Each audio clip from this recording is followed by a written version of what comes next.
What's up, it's Itsaspiracle, and welcome back to Let's Meet Adam. When last we left off, we lost Earl. It's a really sad day, we realized that we were down one person, so we're gonna have to leave somebody behind. I didn't immediately agree that we should leave behind Steve. That might have been a mistake, but, let's get back into it. Suddenly, Steve bursts into the room, hands up, already on the defensive. Instinctively, we all step back away from him, wanting to maintain our distance. Look, alright, I know, it looks bad. I know what you're all thinking. But I didn't kill him. You gotta believe me. Bullshit! How do you know it's bullshit? Pierce points to the screen with the feed of Steve's website on it. Steve's eyes squint, but when he recognizes the site's color scheme and understands what's being shown to him, his eyes widen right up. Oh, fuck me. I can explain. Got caught, didn't you? What? Wait one goddamn minute. Are you all trying to say this has something to do with what happened to Earl in there? Just because I run a pornographic website doesn't mean I murdered anybody. I had the most uncomfortable feeling when you and I were alone. You're a predator. You're not a good person, Steve. I know it felt like you were eye-fucking me in the white room. You? Oh, please, I wouldn't cast you in one of my flicks if you paid me. Jesus Christ, Steve! Chill out! Look, I get that you're on the defensive, but you don't have to be a dick about it. Okay. Maybe I should have left you behind. Steve, what did you do to Earl? I keep telling you, I didn't do anything. Let me explain. We walk in, we start searching for a bit, and then the lights in our room go off. We hear this sound like a hissing, and I think the room filled with some kind of gas, because I start coughing. I must have passed out. Next thing I knew, I was on the floor getting myself up. My head was all woozy, and I felt like I had a headache. I was calling for Earl, but he wasn't responding, and suddenly the lights come back on, and I saw Earl on the floor, all carved up, covered in his own blood. You were there, you saw it. I was fucking terrified, okay? I've never been so scared in my life. But why would Goatman let you live? Why you and not Earl? I don't know. I don't know anything. Please. I wouldn't hurt anybody. Too little, too late, old man. I don't understand why you refuse to hear me out. I'm innocent. You've been lying from the start, withholding shit, and now this? I felt a sudden tug at my t-shirt. I looked to my right and it was Vince. Adam, we have to go. Now. I look at him, my brows drop, and I shake my head slightly. Vince, you know I really hate that we have to do this. We need to go now. Wait, what are you all doing? The four of us started backing away from Steve and towards the next group of doors. You're planning on leaving me here, aren't you? All of you, leave me here to die, aren't you? You miserable, no good pieces of shit. One of you shitheads is gonna take me with you, and I'm gonna make sure one of you takes my place here, cause I am innocent. I don't deserve to be left behind. I'm not gonna die here, not now like a dog. Steve actually let out a literal snarl. Whew. Steve's eyes suddenly flash like a nocturnal animal in the dark. He lunges at them with lightning speed, almost completely catching them off guard. His desperation was palpable. I don't think so. Pierce jumps forth and decks Steve right square in the jaw. Fuck, okay. See, like, my whole thing is, it was either gonna be Steve or Pierce, because Pierce is riling people up. He's starting fights for no fucking reason.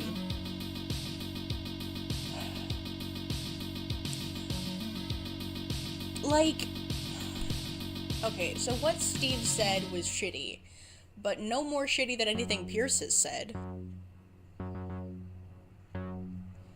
So, I don't know. I really don't trust Pierce. Sending him flying backwards, the older man crumples onto the ground, gripping his face. Now's our chance. No, grab Lucky! Come on! I grab Lucky and we book it for the next door. Don't grab Pierce! Everything is a blur, but I turn my head and see that Vince and Pierce are running together towards a door of their own. Oh, Vince, please don't die. Oh, Vince. Oh, buddy. Thank goodness. I swing open our door and we both run in just before it shuts. I take a final look at Steve. As if in slow motion, he started to get up, but his face was mangled with rage. He runs to our door, but thankfully it shuts before he can stop it. I'm starting to think that we just killed an innocent man.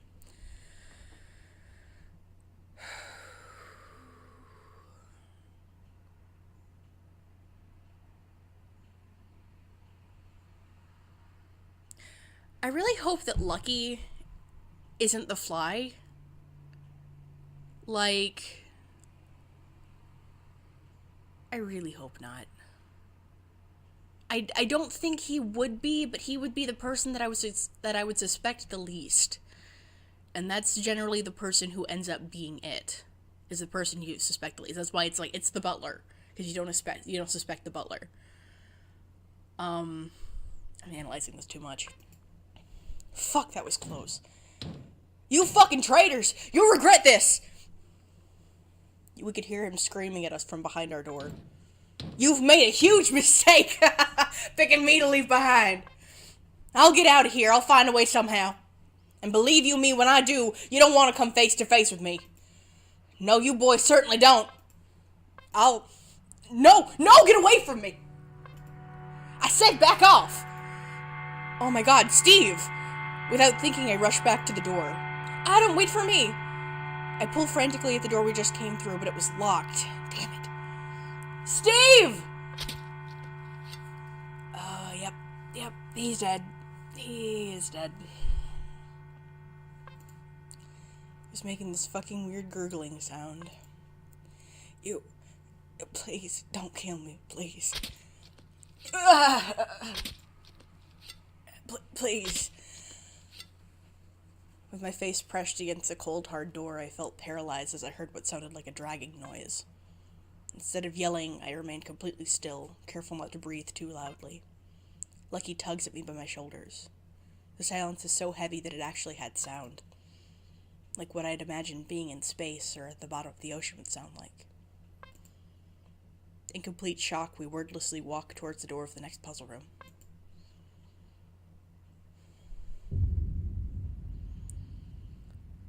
We made it. Somehow we made it. The room before them looked to be a dimly lit dining hall, complete with plates, chair covers, and candelabra. Although as beautiful as this new puzzle room was, it had that same air of menace. Elements in it hinted at danger and ferocity, like the blood-red wine-colored curtains and the taxidermy monster near the dining table's head end. I mean, if I had grabbed Pierce, Lucky probably would have gone with Vince, and I trust Vince to keep Lucky safe. Anyway, it's done now. Once again, a normal dining room would have windows, but naturally it did not, and the room remained once again as an elegant artifice, reminding Adam and Lucky of the true purpose of their presence here. Adam? Lucky was huffing for breath as if he's run a marathon. I kind of felt the same way, like I needed to catch my breath. Adam, what have we done? So you're feeling the remorse now? You were all up for it a while ago. It's true. Maybe I have no right to feel bad about what happened, Adam. I thought we needed to leave him. I'm relieved we did, but it still doesn't make me feel any better about it. But what happened behind the door? Do you think he's... I felt instantly sick remembering the sounds of Steve from the foyer we just left. He got him. Goatman got him. I heard it with my own ears. Yeah. This time Lucky didn't cry like I would have expected. He's probably in shock. I wasn't sure if it was because he was afraid of Steve and is glad he's gone, or was the little guy getting braver, stronger. We didn't hold the knife, but we killed him, Lucky. Yeah, see, that's... I think we might have killed an innocent man. I don't think we had a choice, though, because I made the choice to wait for him, but we still had to leave him, so I think that was something that had to happen. All of us. We killed Steve. Please, Adam, stop. I don't think I can take talking about this anymore. I don't want to hate myself even more than I already do.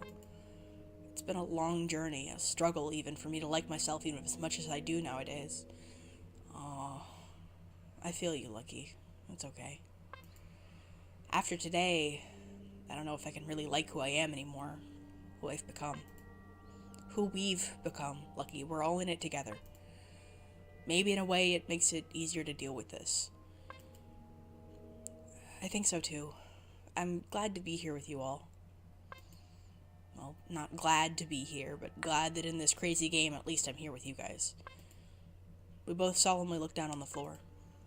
Let's not ever do that again. Hey, Adam.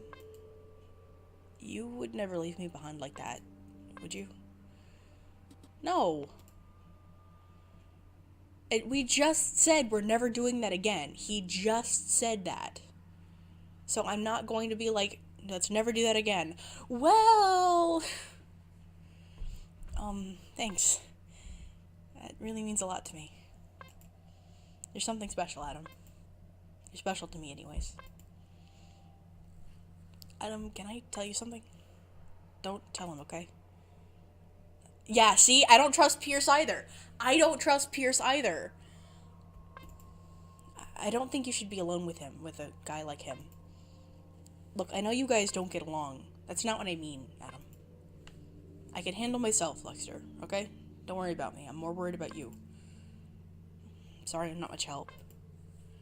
I promise I'll show you I can be powerful too. Lucky tries to smile slightly. And, I'll do my best to help you with the puzzle in this room. Hey, speaking of which, as a gamer dude, have you noticed any pattern to the puzzles? Other than the obvious, not really. I mean, they all use keypads so far. On a deeper design level, though, I thought there might be more symbolicness in the types and answers to our puzzles. But so far, not really. Well,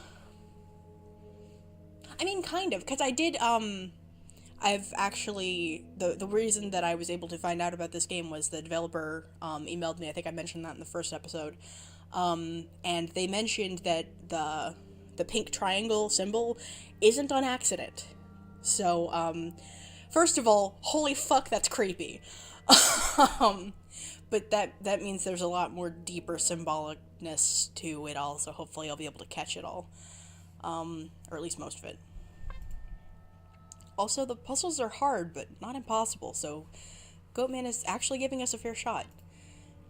Well, that's how it seems anyways. I just hate how there's been nothing around that we can use as weapons. We could try the candle holders.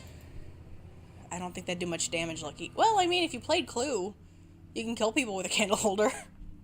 Yeah, you're right, it was dumb. No, it wasn't! You're a gamer! Clue! I'm sorry. Don't be sorry. Let's just figure out the puzzle in this room.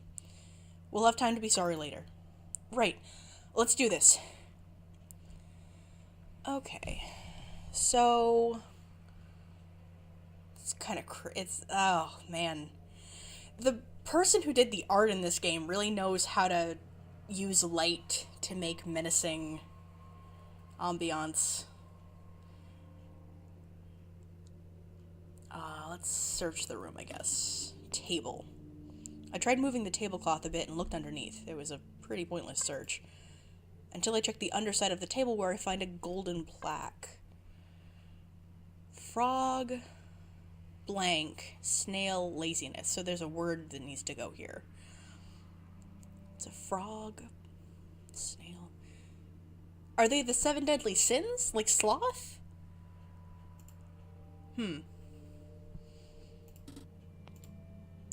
I've peeled those red curtains back, and near the floor I see a gold plaque fixed to the wall. Oh, it is the 7 deadly sins. Okay, so the frog, It's green, so maybe envy? Pig is gluttony, peacock is probably pride. So envy, pride. Underneath the curtains, I discovered the exit, but also a gold plaque above the keypad. Dinner is served. 1, 2, 3, 4. Okay, but there's 8. Oh! Because things happen twice, okay. Okay, so there probably is only 7. Oh, and they're all animals. There's definitely, like, as these progress, there's definitely more of, especially in this room, there's a very predatory sense to it. And equating them with sins is interesting, too, especially, like, given the damning nature of a lot of, like, the pink triangle comes back to mind. The damning it as sin. Yeah, right, of course there's nothing here. Okay. Can I check it again? Okay. Plates. I lift a plate and find a few suspicious pieces of paper underneath. Wrath, lust, hubris, greed. Okay. So hubris is pride. So we're looking for wrath, lust, pride, and greed. Okay. Wait, so what's the frog, if it's not envy? Maybe greed? I was hoping for something dangling from the branches, like a key. I guess I better check elsewhere. Front wall. I approached the wall carefully. Obviously that monster is stuffed, but it looks so authentic I thought it might pounce on me for real. Whoever did it made a great job stitching all the different animal parts together. At the base of it is a golden nameplate.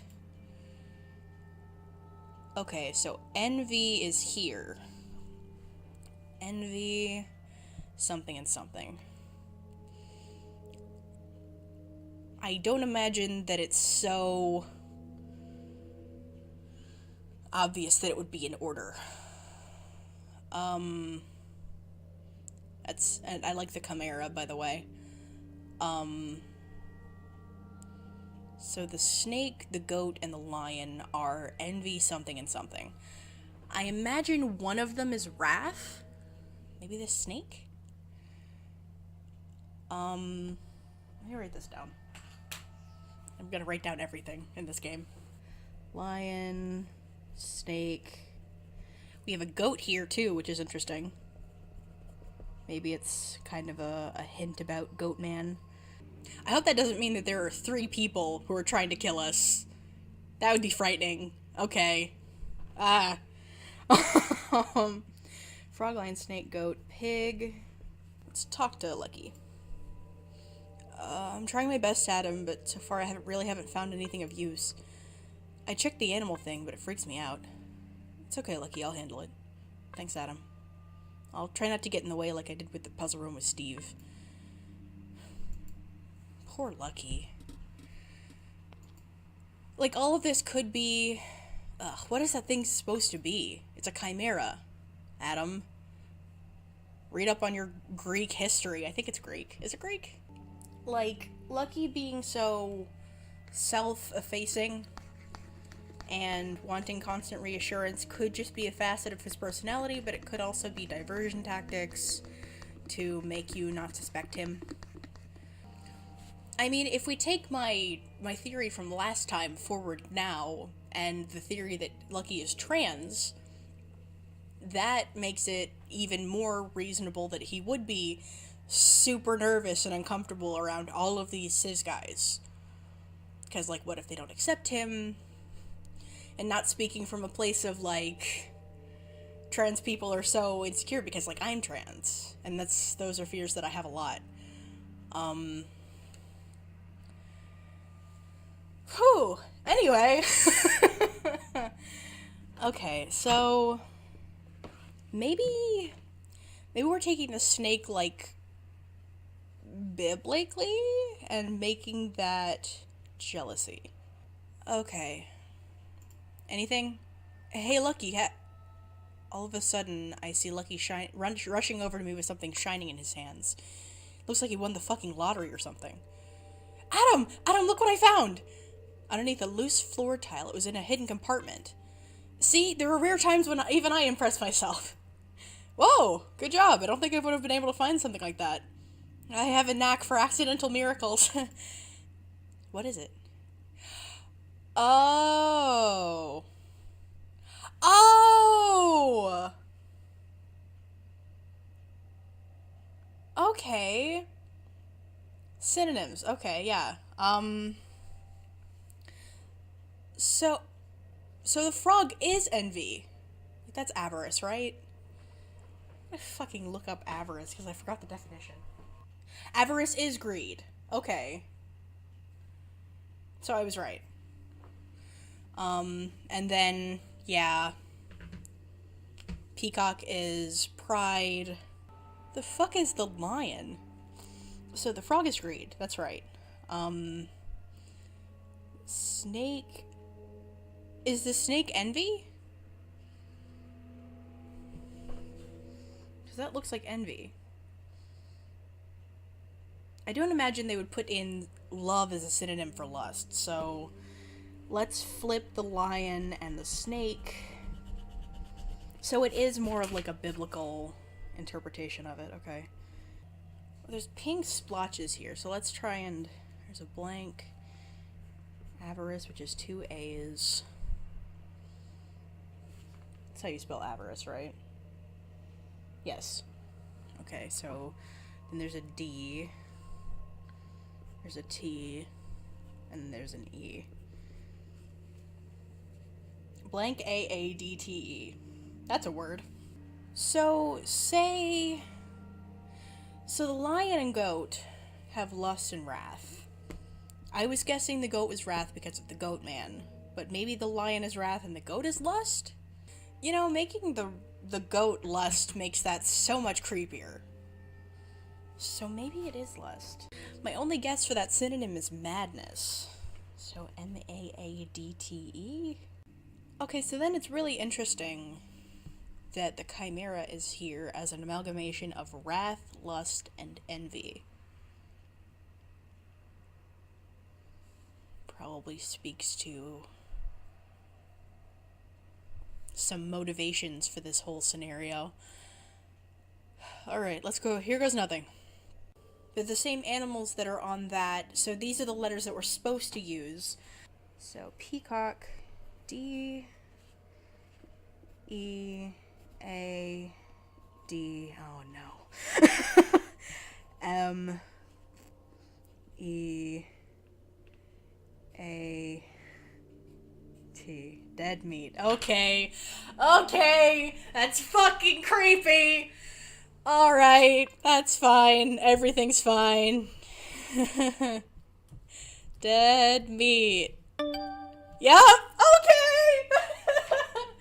Oh, I am gonna go to bed with my lights on tonight. We did it! I can't believe we actually did it! Oh, that passcode. Dead meat.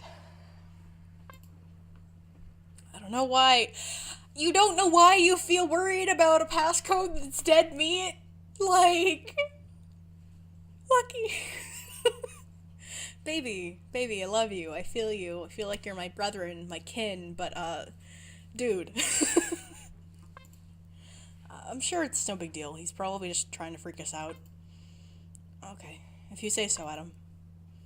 I know I should trust your words, but I don't know if I can fully do that. That's okay, kid. Never mind. No, it's okay. It's okay.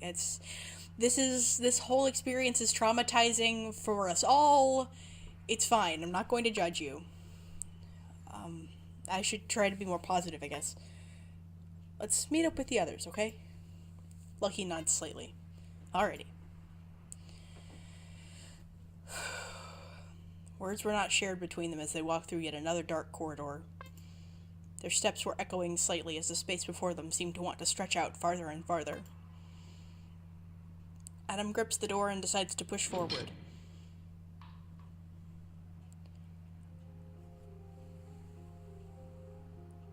Oh no, Bart.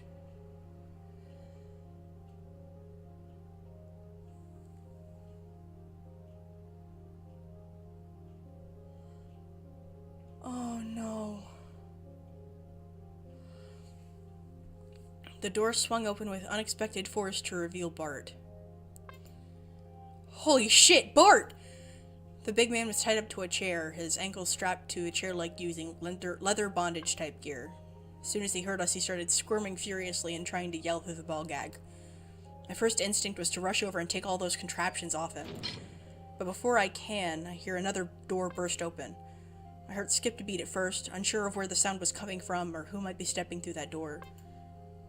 I breathed a sigh of relief when I realized it was just the other guys. Bart!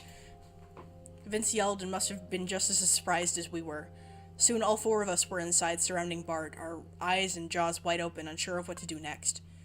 I'm gonna free him. Wait, don't do that. It might be a trap. What? We were talking about Pierce? What are you talking about, Pierce? Bro, seriously, don't do it. Bart starts to struggle even more when he realizes we aren't just gonna release him. Oh no. If we have to watch Bart die, I'm gonna be so fucking upset. His muffled cries growing more desperate by the minute. This is crazy. Adam, let's help him. I'm telling you, we shouldn't. He's already tied up. If we untie him, it turns out we have to leave him behind. I don't know if we can hold him back. That's disgusting! Pierce! He's one of us! We can't just leave him behind. Not another person. Not again. There's 4 of us. If we free him, it's back to like 5 again. He's massive and strong as a bull. What if he's the killer and this is a trick? I don't know. Dude, that doesn't make any sense. Then why the fuck is he here? Then, huh? Why did Goat Man leave him here for us to find so we would have this dilemma? Like, so he would see if we would save him. Something fishy is going on, I don't like it. Adam, what do you want to do? Oh, no. Oh, no. Oh, I should have saved. Fuck, shit. Okay, something's wrong, leave him tied up, or... Oh, no. I don't want to watch him be killed in front of us. I don't want to watch that happen. It wouldn't make sense for him to be the killer anyway. He's an activist. Oh, but I'm making snap judgments on character based on actions, and that's what got Steve killed. So... Fuck.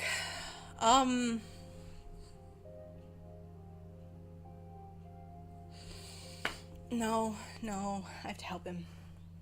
I agree. We should help him. Can we at least take that thing out of his mouth and give him the chance to explain? If you don't want to fully untie him, I mean. Are you all out of your fucking gourds? No, Vince is right. Also, Bart might have some info that'll help us. I'm not just gonna take the gag off. We have to do the right thing. I'm gonna free him out of that chair. I'll help you. Oh, please don't die. Vince and I worked hard to undo all the gear that was strapping Bart to the chair. Lucky looked on nervously while Pierce moved farther away from us and then stood intimidatingly with his arms folded. Bart's hands were cuffed together from behind, while a thick leather strap held him in place by the waist. Yeah, there's no way he put this on himself. I tore off Bart's blindfold, and when we took off his ball gag, he told us the killer left a key for his cuffs in his pants pocket. His eyes were bloodshot, and the expression on his face was quiet and defeated. Oh no, Bart.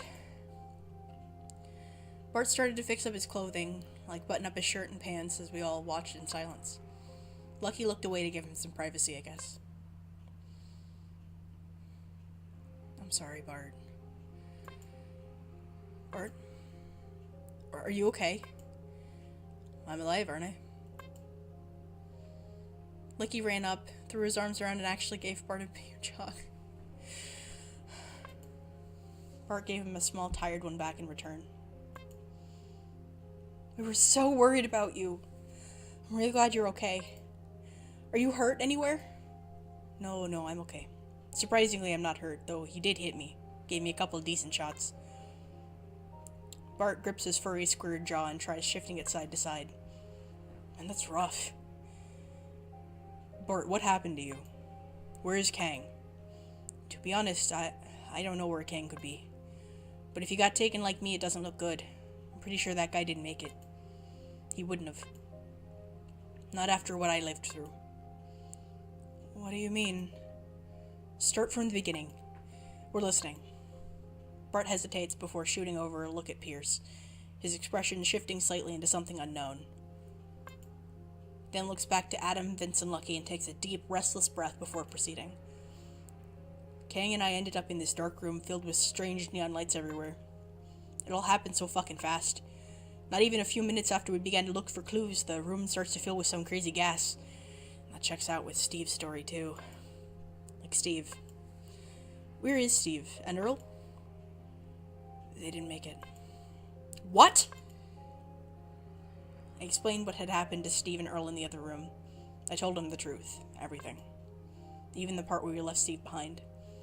I wasn't proud of it, but Bart had a right to know. Dear Lord.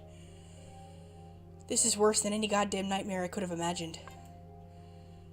Bart starts to clench his fists, his knuckles turning pure white. When I figure out who's responsible for this, God help me, I'll... I had never seen Bart so broken before. That tough ferocity he had now seemed like it'd been drained from his entire being. Bart, please go on. So, the gas knocked us out. I woke up blindfolded and strapped to that fucking chair. Gagged like some Christmas pig about to be served up for dinner. I didn't get a good look at Goatman, but I sure as hell heard him. Every single twisted syllable and crazy word. You heard his voice? No, it was the same distorted voice that comes over the PA. I think he must have had some voice-altering device in his hand, or maybe attached to that creepy-ass mask of his. I don't know. Whoever he is, the Goatman is a real monster. I mean that. This guy is devoid of any humanity, what with the things he was spewing. What the hell was he saying? He was talking about how I'm supposed to be different, that I was supposed to be better than the rest, that I was a disappointment. What do you mean? He kept asking me how I could consider myself a suitable ambassador to our community if I have the same hang-ups and diseased minds as everybody else. Okay, so he's an idealist? He doesn't want to consider even an activist like Bart. He doesn't want to consider the fact that he's a human being.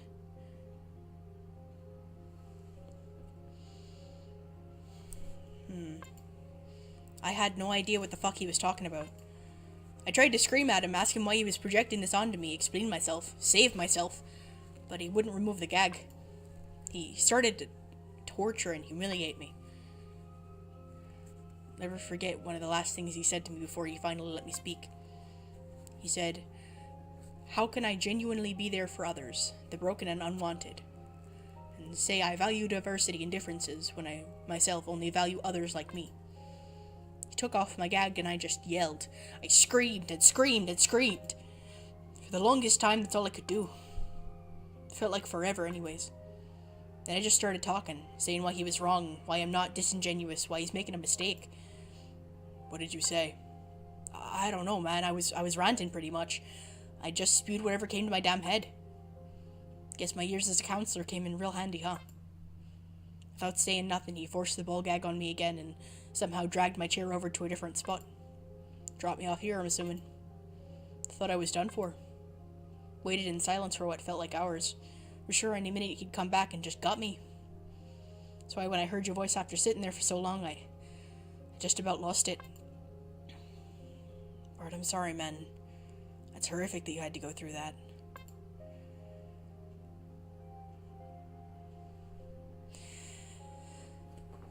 See, as we go on, Pierce could just be suspicious and not want to take any chances, and I could understand that, but he does it in a way that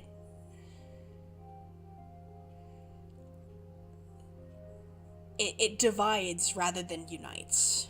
And that's A, not what we need right now, and B, suspicious. You expect us to believe that you talked down a psycho and conveniently ended up here all ripe for the saving? You human sack of shit. Wanted to leave me strapped to that chair, huh? Bart starts to get this crazed look in his eyes. I was fucking terrified. I couldn't move. Thank goodness Lucky stepped up. Bart, please. Please don't fight. Even though he usually deserves it. And even though I'd really like to see you turn his face into a hamburger, we shouldn't. This is what Goatman wants, for all of us to turn on each other. And we can't let that happen. So Bart here was gonna get diced up and got spared just because he's good with his tongue? Please, how stupid do you think I am? Very. Well, you want to know what I think? I think Ginger Bear here caught some kind of deal with Goatman to save his life. A deal that probably involves fucking us all over so that he can make it out of here alive. You're miserable, Pierce. You're transparent as fuck. You're only spouting this shit because you want to make me the bad guy. To reduce the chance that you'll be the one left behind. Isn't it? Isn't it? Answer me, you fucking Cro-Magnon. Come on, it's the only answer that makes sense. I'm messing up my accents. Come on, it's the only answer that makes sense. You know it's true. There's no way Goatman would just let you live otherwise, yeah? You're in cahoots, so you stay the fuck away from me. Got it? Gladly. I need to go cool down before I end up killing that uneducated nitwit. I can't take this tension. I know I need to be stronger. It's just I can't help but absorb people's energies around me. If they're stressed, I'm stressed. If they feel embarrassed, I get embarrassed for them. I used to think it was a good trait most times. Empathy isn't a bad trait. Not here, though. And not now. I think I need to be alone for a while, too. Hey.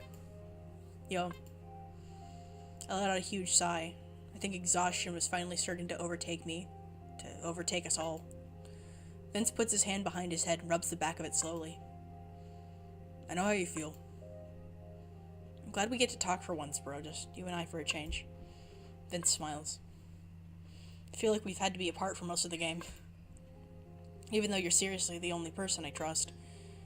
Only person? I guess that's not totally true, but still. I trust you too, Adam. I hope you do the right thing. The right thing, huh? Starting to think the right thing would be just to grab you and leave everyone else behind. Adam. I know, we can't. That would be such a dick move. Understatement. But if it guarantees our survival, is it really that bad? I'm not sure anymore. Not fully.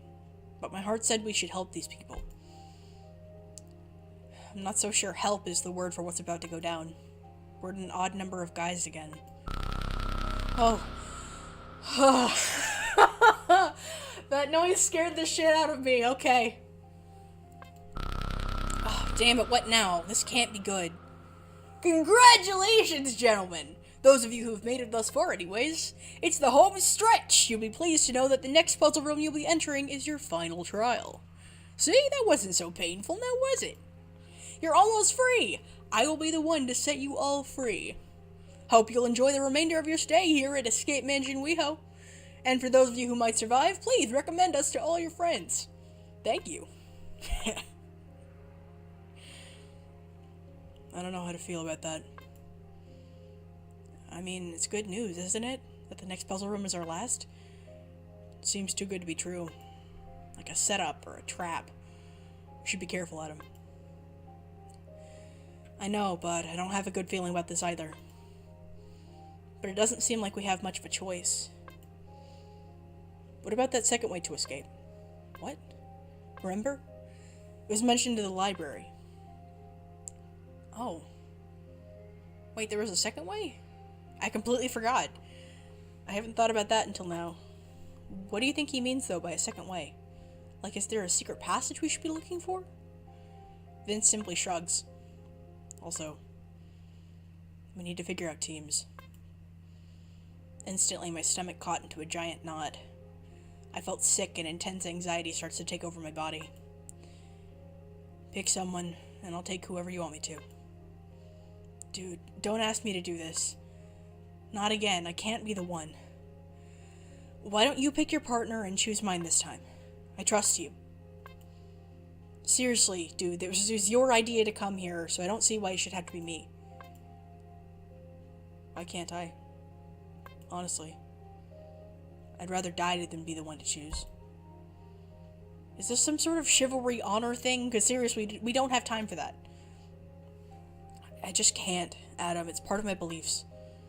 I'd rather be the martyr than condemn another. Shit. Why don't we just pick at random somehow, like pulling straws? It's probably the most fair way. Definitely. But is that the smart way? Is it smart, and can we afford not picking someone trustworthy? Especially for our last puzzle. I was frustrated at Vince, but this is just how he is and how he'll always stay. If he isn't capable of pulling it together and making the hard choices, someone's got to. Alright, I'll do it. Thank you, Adam. Do you know who you'll pick? No, not yet, really. Go talk to them. It'll help. And with that, Vince walks away and appears like he's checking the walls for something.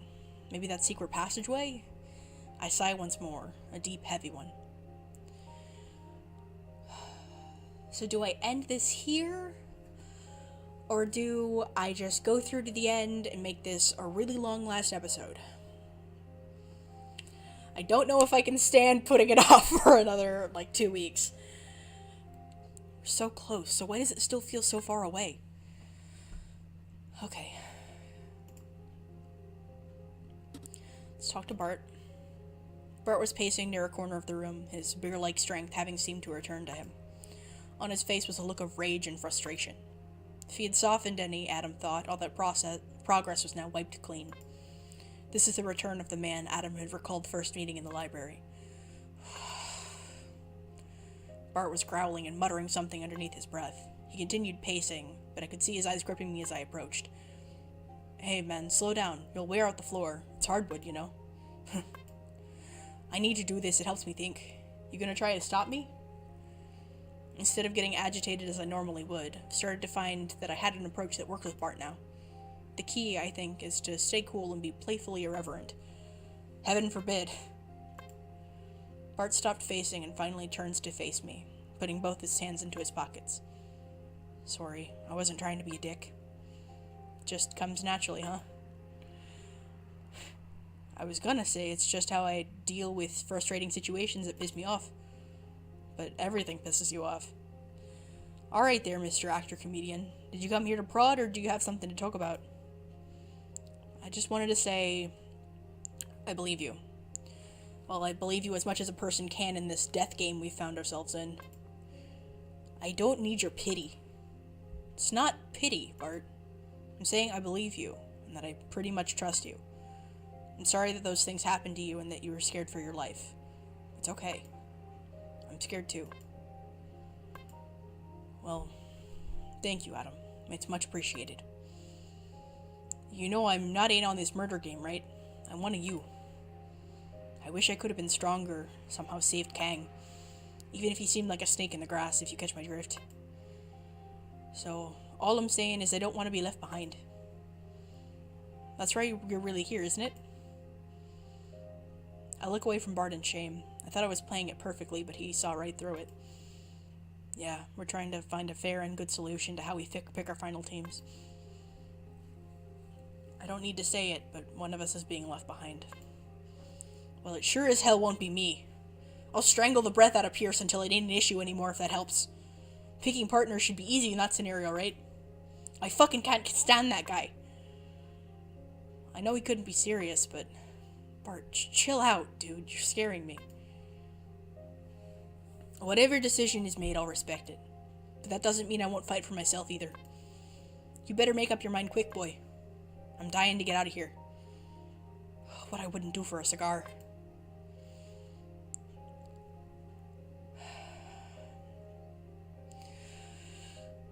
I don't want to talk to Pierce. Adam found Lucky sitting on the floor, knees bent and out with his arms caressing his legs. As he approached, Lucky's eyes sparkled and he gave out a weak smile. You know that message we heard earlier? Don't get me wrong, because I'm glad this is almost over. I'm scared, though, that this isn't going to play out easily. Didn't somebody say that evil doesn't like to go out with a whimper, but in a blaze of fury? Or something like that? Yeah, I don't know. The quote does sound familiar, Lucky, but I can't place from where. Yeah. Is everything alright? I've been thinking, maybe there is another way out of this. You mean what Goatman mentioned cryptically in the library? Yeah, I mean, well, he let Bart go for a reason. Maybe he'll let us go too if we find out what this alternate way is. think that way out is something Bart said or did. It's not a secret passageway or a puzzle. At least it's what I think.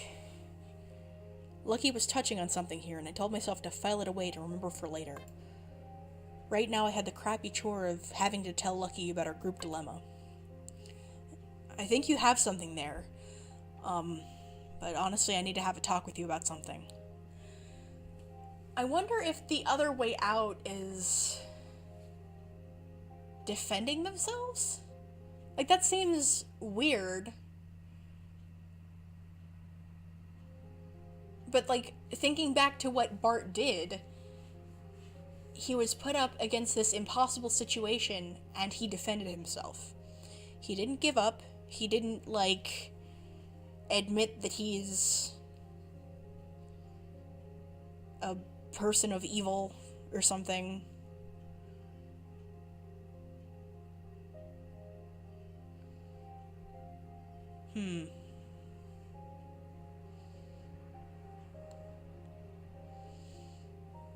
I don't know.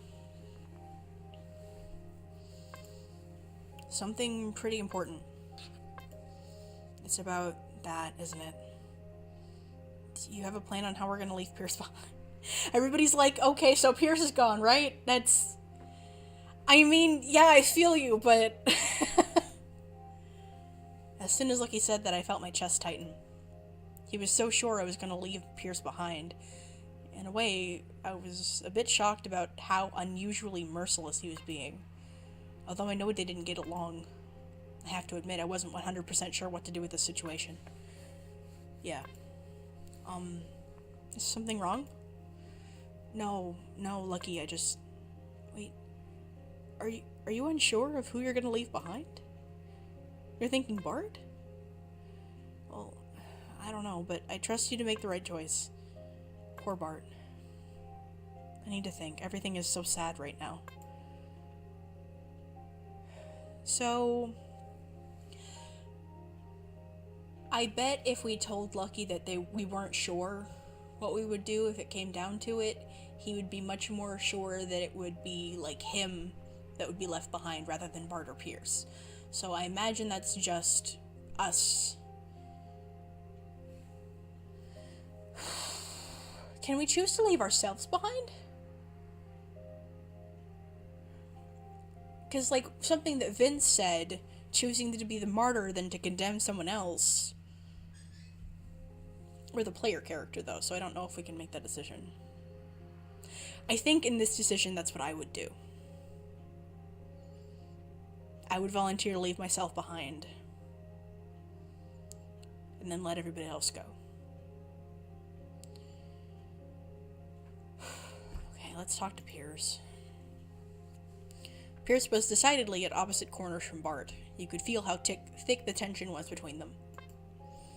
The trainer was cracking his knuckles in an unabashed display of machismo. What are you doing, Pierce? Oh, nothing. Just fuming over here, that's all. I don't think it's fair that Bart can just show up and expect us all to trust him. Like, dude, if it was the other way around, I'm sure he would be just as suspicious. Don't you think? It's hard to say, man. I mean, we have no idea how terrible his experience was, and maybe he just needs others to believe in him. Maybe that's why it's been so hard for him to accept that we've got our suspicions, too. All these ifs, maybes, and shit, it's totally not good enough. You know what I'm saying? I say we can't afford unknowns and make mistakes when we've, like, come so far. I know what you mean. I gotta get out of here no matter what the cost. I have a whole life to get back to. So that sounds like Adam won't be willing to sacrifice himself. Well, shit. Same here. Pierce grabs my forearm and pulls me closer to... He was smiling, but his eyes were different. Hungry would be the best way to describe them. Adam, come here. Come here, sexy. He says with a different, deeper, and slightly raspier tone. I'll cut you a deal. You know there's something between us. You can't deny it. Pick me 'cause you wanna. I want you too. Just thinking about you gets me so hard. Tell you what, if you pick me, I'll fuck the cum right out of you for days straight, okay? You almost can't take it anymore. I gulped hard. I was so shocked I had no idea what to say. Bart's a traitor and Lucky's a wuss. You know the best and only choice is me. Plus you want me. You want this dick. So just give in already. Pierce. Just think it over, alright, man? I know you'll make the best choice. Okay, so... Alright. So, these are the decisions. Bart talked about how he's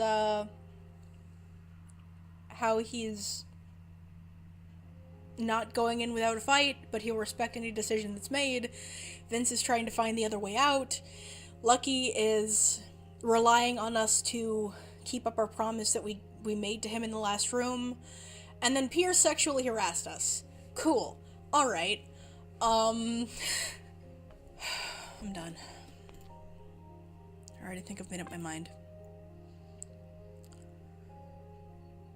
Who will be your partner? I know I was all high and mighty about making snap judgments about character, but,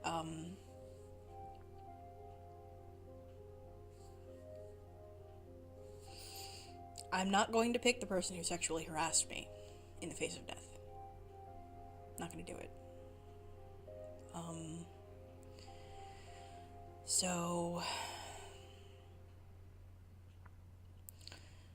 do I trust Vince and Bart to be together, or Vince and Lucky? I trust Vince to protect Lucky, but if he dies, I want to be there.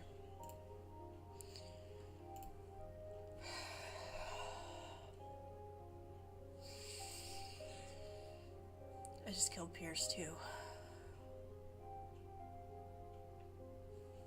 Okay. I motioned to Vince using a tilt of my head, trying to be as undercover as possible. Vince looks around subtly and strides over to Adam. You decide? Yeah, man, I did. I just hope we're doing the right thing, bro. Who'd you pick? Just follow my lead, alright? Vince nods solemnly. Adam takes a deep breath and then exhales long and nervously. Alright, it's now or never. Slowly but surely, Vince and I start to step back and away from Pierce. As I'm backing away, I brush up against Lucky and tug at his arm slightly. Lucky looks worried, but starts to nod as if agreeing with what was happening. I then nod towards Bart, who Vince promptly scoops up. Yo, Adam, we need to make a decision soon. Hey, wait a minute. What's, going on? Why are you all standing together like that?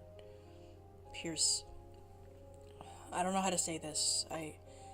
After all I did for you, for this crap band of queens.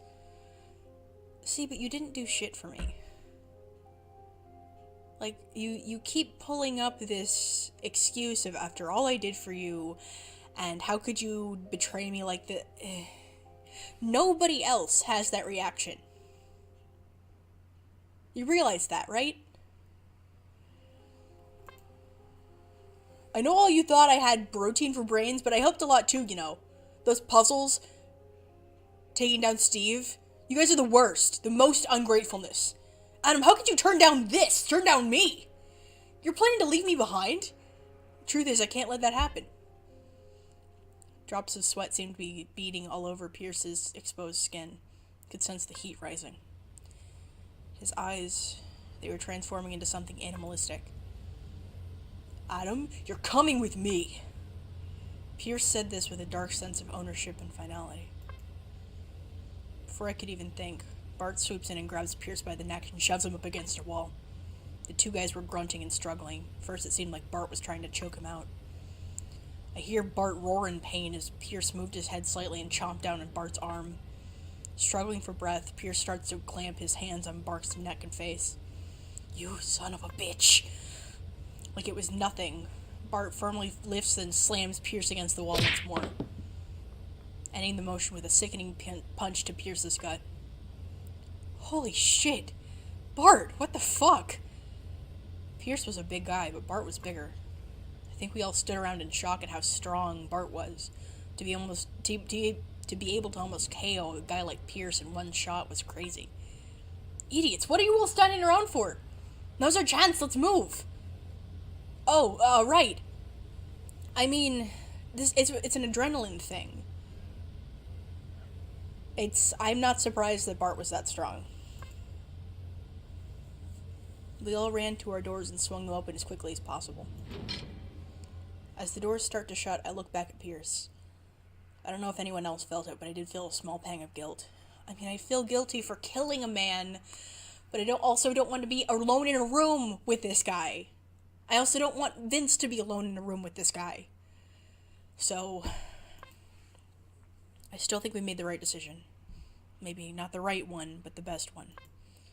I trusted Bart more, and Lucky deserved to be here. Still, I couldn't help but feel my heart and chest tighten. Pierce, I'm sorry.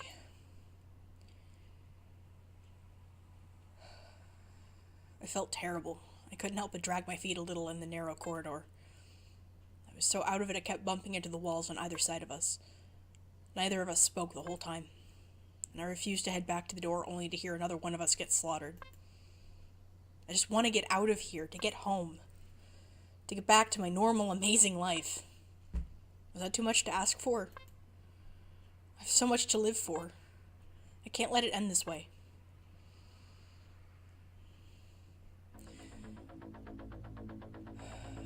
Alright, this is it. Final room. Both men looked around in fascination at the last puzzle room. It was at once stunning, electrical, and seared with terror. Neither of them was sure what it meant, but rows of limbless male mannequins floated on shining hooks. I mean, I think it's pretty clear what this means. It's a bunch of men smeared with pink blood, hung up like slabs of meat.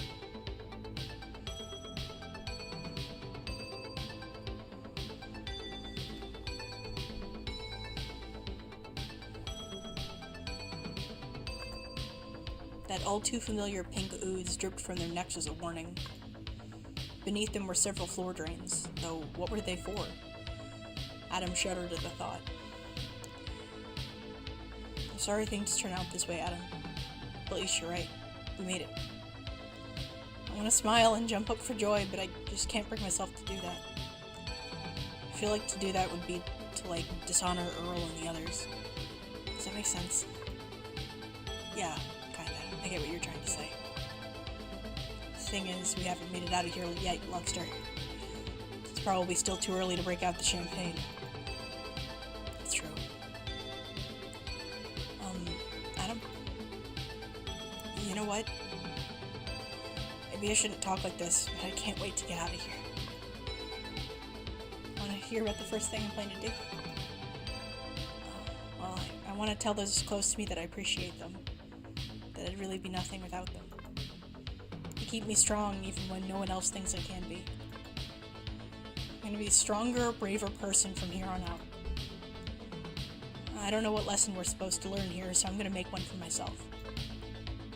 And, honestly, I can't wait to just get home and sleep for days. Listening to some K-pop sad songs or even love songs. After we call the cops on Goatman and escape Mansion Weho, you mean? Very ballsy of him to think he can get away with this. What do you think you're gonna do when you get out of here? Me? I'll call the cops and light this whole place on fire, that's what. And I'm gonna go on a major shopping spree and treat myself. After all this, I think I freaking deserve it. I'll get all those fancy sports training gear I wanted, expensive underwear, and designer shoes. Here's my main goal, though. I'm gonna get real serious with my acting career and land a major Hollywood role. They say the best revenge is living well. I've heard that a lot, too. That the best revenge is living well.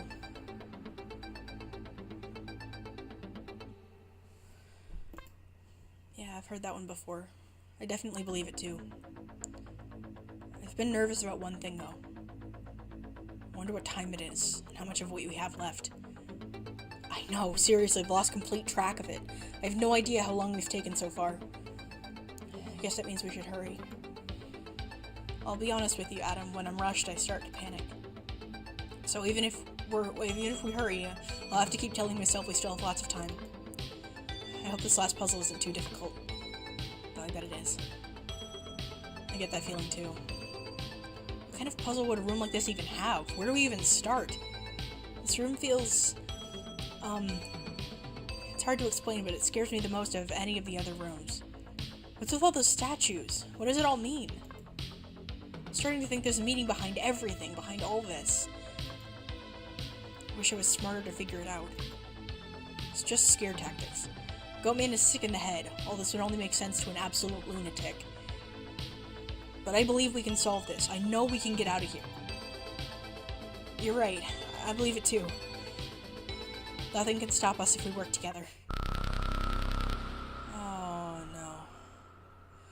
Oh no, not now. What's this? Shit. I'm so sorry for the interruption, gentlemen. And I use the term lightly. However, your time is up. What? No, that can't be! I do hope you've enjoyed your stay here at Escape Mansion WeHo. It's been a pleasure serving, or rather, severing you all. Apologies, I realize it was a bad pun, but I couldn't help myself. I'll be coming around later to collect survey cards and your remains. Thank you, and I hope you'll sing praises of this experience to all your friends. Oh, and one last thing. Fuck you all. Holy shit, what are we supposed to do? No, no, no, no, stop, please! Lucky shouted at our host. We can't be out of time. It can't be true.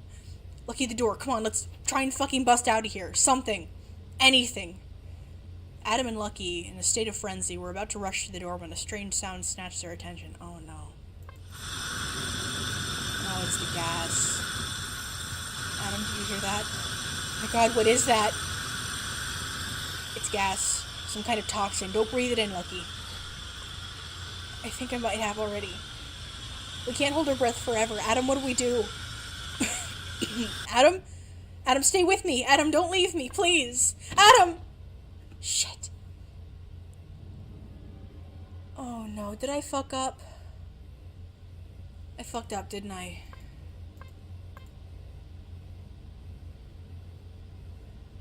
Oh god, my head. It was pounding. Felt the way I did when I was last in the hospital, waking up from general anesthesia. I was so groggy that everything was blurring in and out. Where did he go? Am I all by myself?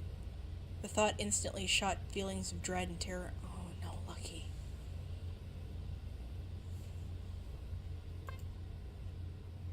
But I was too out of it for these thoughts to snap me back to reality. At least I wasn't dead. But why am I here alone? Adam was still on his hands and knees, but was able to lift his head and notice that the large metal exit door of the room was wide open. He thought it was strange, but the murkiness of his mind wouldn't allow him to comprehend it. Coughing a few times, Adam stood up and hunched over for a while in order to catch his breath and clear his mind. When the fog had finally cleared, he stumbled towards the open door. I have to find Vince and the others. I have no clue what this sudden switch-up is all about. I need to be careful and regroup with everyone somehow. When Adam passed through the large corridor and back into the foyer that was not the one promised, he was devastated. It was supposed to be the first foyer, before we even got into the library. Fuck. Vince! Vince, where are you? Can you hear me? A violent static swill from the television was the only response in the heavy silence that followed. What the hell do I do now? I can't go through these doors, can I? I don't have a partner, so... Adam turned his head side to side, unsure of what to do next. He noticed that this foyer was different from the previous rectangular-shaped ones. To his right, there seemed to be another narrow hallway that turned a corner. To his left and behind him, there was also another hallway that appeared to turn a corner. In other words, this foyer was U-shaped, or possibly even a loop. Adam decided to take the right path, so to speak, and went to investigate the hallway to his right. Oh my god. Oh no.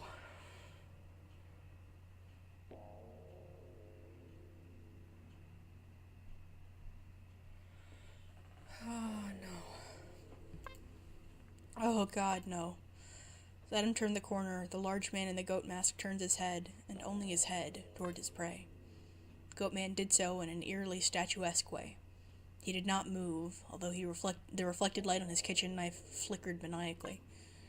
For a second or two, they simply stared at each other, Adam in abject horror. The blood in his veins ran ice cold. until Goatman took a step forward and ambled slowly towards Adam. Please don't die. Please don't tell me I fucked up. No.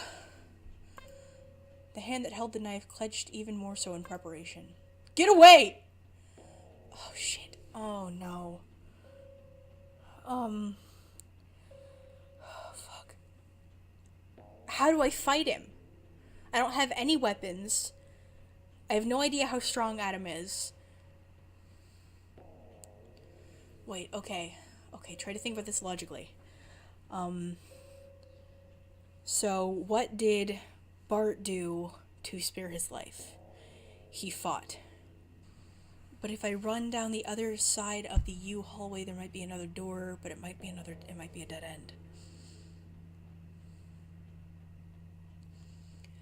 I should have saved! Shit. Okay, let's try to fight. Let's try to fight. I was tired of being a good pawn and playing the game. I wanted to fight back. My mind was racing, but thankfully in that state I noticed there was a door behind Goatman. If I could just make it past him and through that door, that could be the way out. Adam rushes toward Goatman, attempting to grab him by the arms and throw him aside. They clash just before the door, but Goatman is monstrously strong. Oh no. Shit.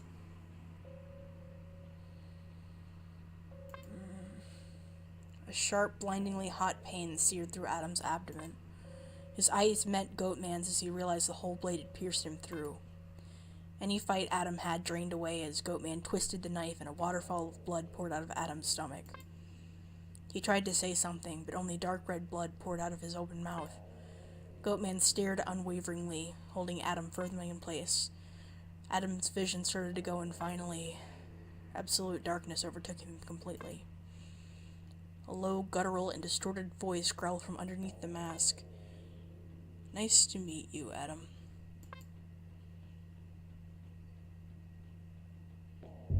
Shit. Fuck! And I didn't save! It's not gonna give me a second chance, is it? Nope! Well, let's try to flee. Adam turns on his heels and bolts back to the section of the foyer he just came from. Slow but steady steps stalk Adam from behind. He looks to the doors on his left, makes a snap decision, and instead runs toward the other hallway in front of him. This has gotta be the way out. I can't let him catch up to me. I fucking knew it! Oh my god!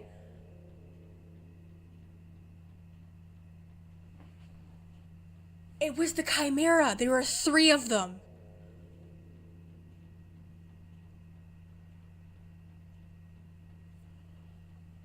What the? Adam was in complete shock. So much so that he was not even capable of letting out surprised primal yelp. The figure seated on the... or is it a statue? Did not stir one bit. Whatever it was, it had a similar mask to Goatman, except the lion had a sinister grin lined with razor-sharp teeth plastered across its face. At first, Adam thought perhaps it was a dummy and a scare tactic. Oh no. Till it tilted its head in curiosity at what Adam's next move was.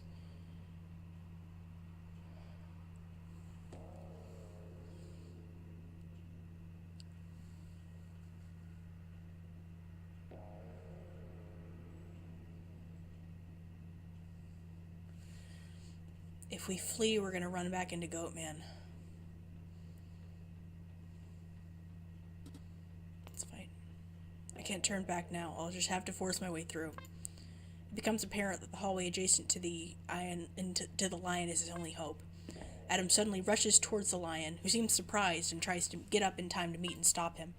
The dark figure manages to grab Adam by the shoulders, but since it was trying to gain its balance, Adam was able to toss the monster aside, sending it crashing into the throne and the smelt table beside it. Okay.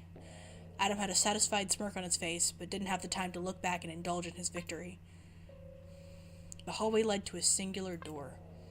Yes! Adam reaches for the handle to pull it open, dreading it would be locked. Luckily, it's not, and Adam rushes into the room only to find that it's completely pitch black inside. Shit, where's the lights?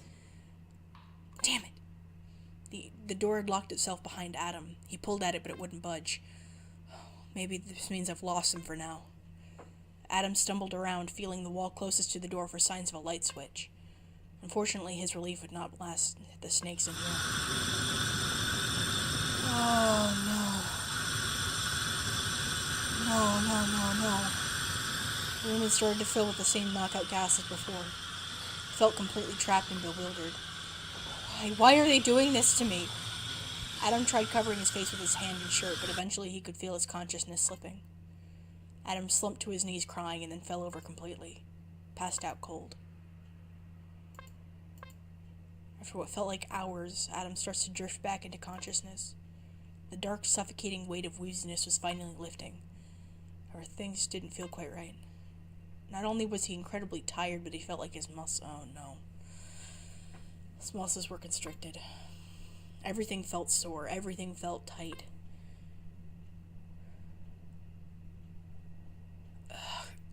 Not again. Adam's eyes slowly fluttered open. Christ's sake, my head. I feel like I've been hit by a truck. Oh shit, where am I? Panic starts to rush through Adam's body as he realizes he's tied up and bound to a throne. His wrists were locked into the chair's arms with handcuffs, while his ankles were tied by restraints similar to when Bart was subdued. Icy fear flooded his senses, as he also realized that someone had to have dragged him here and constrained his body. For what purpose, Adam was too terrified to think about or know. No. Adam starts to shake and move about, furiously attempting to free himself. Fuck! Suddenly, the ever-dreaded tone Adam had become so accustomed to fearing came roaring on. Fuck you! Fuck you! Let me go! You make me sick. Even though I thought seeing like this you would do something. Would stir something in me, my humanity. Remind me why I shouldn't do this. But I feel nothing. You still disgust me. All I feel is searing venom and even more resolve that people like you should just die. Although it was still distorted, Adam could hear a terrifying finality and a sense of victory in the voice. Please, don't do this. You don't actually want to do this. Just let me go. I won't tell. I promise I won't tell anybody. Please. Hot tears started falling from Adam's eyes as his head dropped like a discarded doll. Please.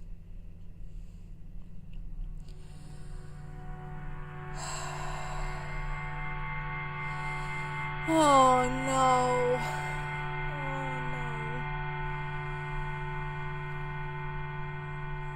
Okay. Who do I believe to be the killers?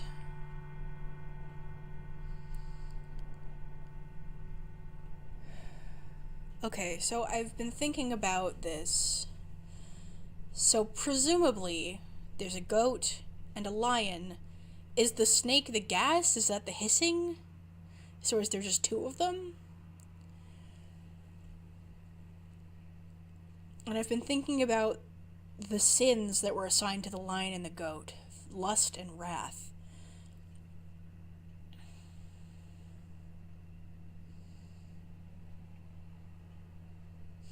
Lust is the goat, and he's huge. I think that's Pierce.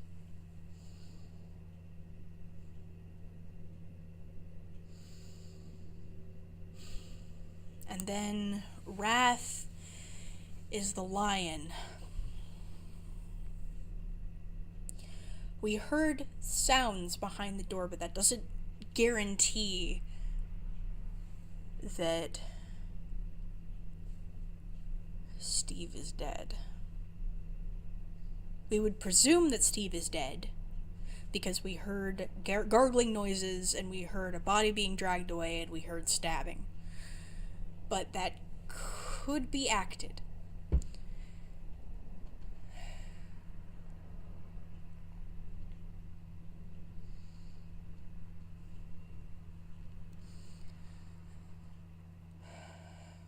Knowing there's two makes it more likely that Bart is one of the killers. Because then there would be multiple people. I don't know, though. I do think that the goat is Pierce. But I don't think that we would have been able to throw Bart. So it would have had to have been somebody that we could have thrown. We found Earl's body. So I would hope that that would mean that we'd be able to rule Earl and Lars out. Because we found their bodies. But those could have been faked with dummies. They showed us that they had multiple mannequins. So maybe that was a hint. But we didn't learn, anything about Lars. We never found Kang again. And Kang and Pierce were the two that took it the least seriously. I trust Bart, I trust Earl, I trust Lucky, and I trust Vince. I think Lars was used as a show of power. I don't think Lars has anything to do with this. Since there are 3 monsters in the Chimera, I'm gonna go with 3 killers, and I think these are it.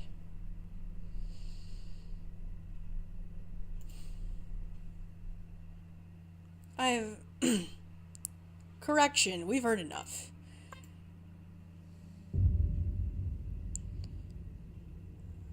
Well, there's 2. Before Adam could comprehend what was truly happening, 2 menacing figures creeped into the room and gathered before him. So what do you think? The lion spoke in the same distorted voice as the goat man. He stared with chillingly playful grin at Adam, all the while fussing with the straight razor in his hand. The golden razor was beautiful, but disgustingly marred with what looked like a combination of old and fresh blood. I seriously give 0 shits either way. The goat man started to hold his blade higher and stood over Adam intimidatingly. Let me go! Come on, man, do you think that'd be that fucking stupid? This time I thought there was a single psycho, but there was more than one of you, wasn't there? Adam says this while looking accusingly at Goatman. Sorry to say, but yes, you got it completely wrong. Hey, speaking of wrong, Adam is the definition of what's wrong. The lion points the tip of his blade to Adam's neck, playfully twirling it the entire while. Drops of sweat start pouring down Adam's temples. You're trash. You aren't special. You're just another hunk of meat to open up. When that time comes, I'll know I've been right about you all along. What are you talking about? Say, what is it about you that everybody wants so badly, huh? Goatman walks over and sharply backhands Adam across the face. Answer the question. Wait, you're not giving me time. By the way, that was also for throwing me aside in the hallway. Fuck, man, that hurt. But seriously, answer my question. How could I answer that? I don't know what you mean. Boring. I'm pretty much over it, he says while turning to face his accomplice. I say there's no need to hold back any longer. He doesn't get it. He never will. Fucking perfect. Ugh. In one swift movement, the lion had slit Adam's throat. His neck opened up like a flower. Blood poured down his front, resembling a cascading waterfall. There was little he could do now except make gurgling noises. Adam thought about his friends and family that he'll never see again, and the life that he'll never have. Ugh, gross. I could do without this part. What do you mean? This is the fun part. Next time I want to cut him up slowly. We should take our time and enjoy life a little. We work hard. We deserve it. Well, it's been fun, Adam. Well, it lasted. Oh, I can't wait to see what's inside of you. Goatman stands over Adam, looking down at his dangling head. He points his gleaming knife downwards and then raises it with both hands. Nice to meet you, Adam, the lion says in a cheerful tone.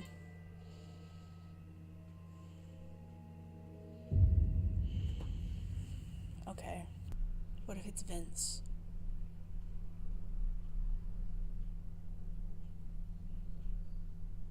That would explain why Adam is getting all this special treatment. Let's pick the 2 people that I trust most.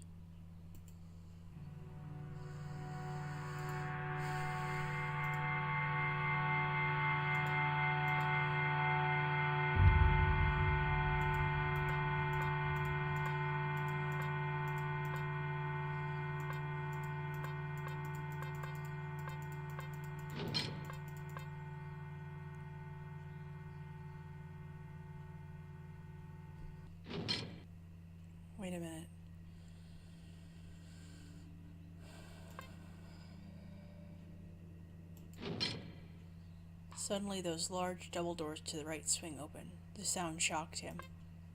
The lion and goat man hardly flinched, as if expecting it. Another figure slithered into view, gliding calmly towards the murderous duo, and placed itself firmly between them. Yep, there's the snake. Okay, so here we are. Is this what you expected? Your voice.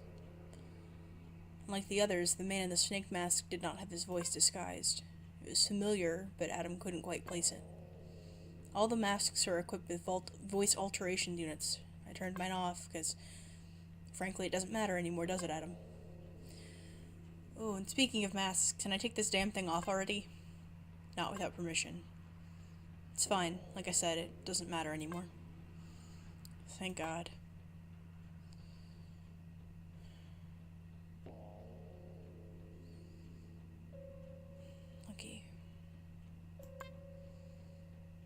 Lucky pulls off his mask and tosses it aggressively to the side. This was not the Lucky Adam thought he knew. His eyes were manic, and a twisted smile curled up, distorting his face. No shit, Sherlock. Let me guess, you were expecting this luck, Lucky? You aren't the only one who can act around here, huh? Goatman gently takes off his mask to reveal something that caused Adam's heart to sink. I feel so much better, I can't even explain it. Well, hi, Adam. Welcome to the party, or since we're both actors, I should say the final act. Adam was stunned at the sight of his friend. Though what shocked him most was Vince's voice. Gone was the low baritone, soft-spoken, and monosyllabic voice Adam knew. Instead, Vince had a rather feminine inflection and mannerism to his speech. Vince, what the fuck, bro? Your voice. Not your bro. Not anymore. I never was. So who's the better actor now, Adam? I always knew you secretly thought you were above me in that department, but guess what? You thought I was a completely different person for months. Standing silently was the Viper, who Adam turned to while wearing a hurt expression on his face. And you're... Earl. Don't look so upset, Adam. It doesn't suit you in your perfect life. But how? You're dead. I saw you die. No, you saw who you thought was me die. So the mannequins were hung up for a reason, like I thought. That one of the people who we thought died didn't actually die. That was Kang. Oh.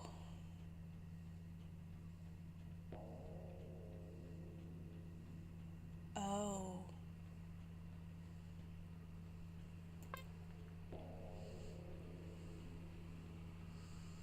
Amazing what a haircut, clothes swap, and spray-on hair color can do, don't you think?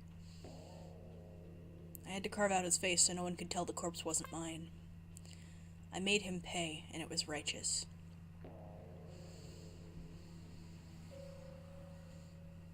Sorry, I know I should be doing the voices for these, but I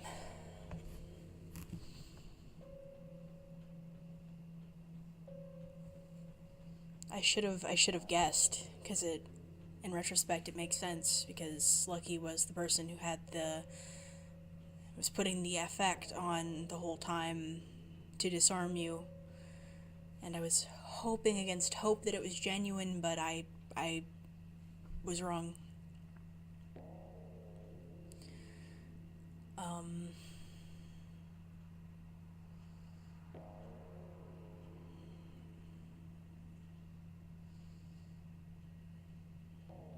And then Vince is the person that you were always with, who you considered yourself better than. And so that was an obvious choice for being trusted, and then Earl was the wild card here. He was the one who would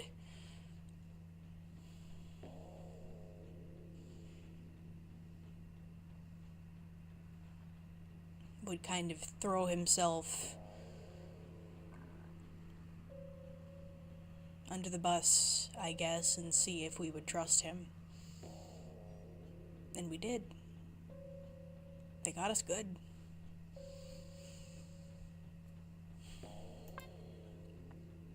You set this whole thing up, didn't you? A lot of this was my scheme, but this little game we played wouldn't have been possible without Lucky. He's a talented programmer and game designer extraordinaire. Yeah, that makes sense. Yeah, he's a game designer.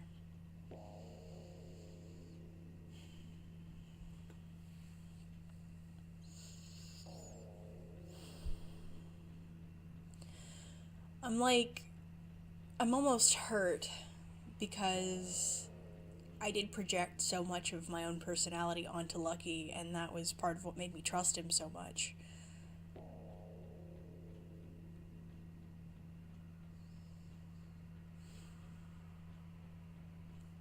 Anyway. Aw, shucks, you flatter me, Earl. Give me the pleasure of carving Adam up as a reward for a job well done. Please. Lucky squeals in delight. Quit it, Lucky. Earl is speaking. Earl's eyes narrowed and glimmered in a scary way, sharp like a flash of light across a blade. Once I was in the puzzle room with Steve, I feigned searching and made sure I was near a gas mask I hid. Then I activated the gas and lights off event using a miniature remote that Lucky crafted. I left Steve and tied up Bart and Kang. Bart, as deadweight, is extremely heavy, so I tied him up first. Once Kang was tied up, I made sure that he was awake for what came next. Why? What did Kang ever do to you? Kang was a disgusting excuse for an Asian. The worst, most offensive kind. Did you not read his Swold profile? His profile on the phone app you showed us? He doesn't say explicitly, but all the qualities he wants in a partner are all Caucasian. Makes me sick. He's so brainwashed that he can't even find his own race attractive.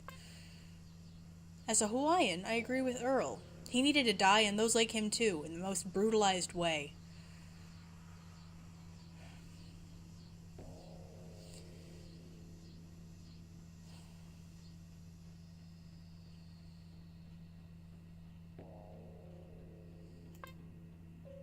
Won't even fucking give his own kind a shot, denies them the opportunity of love and happiness.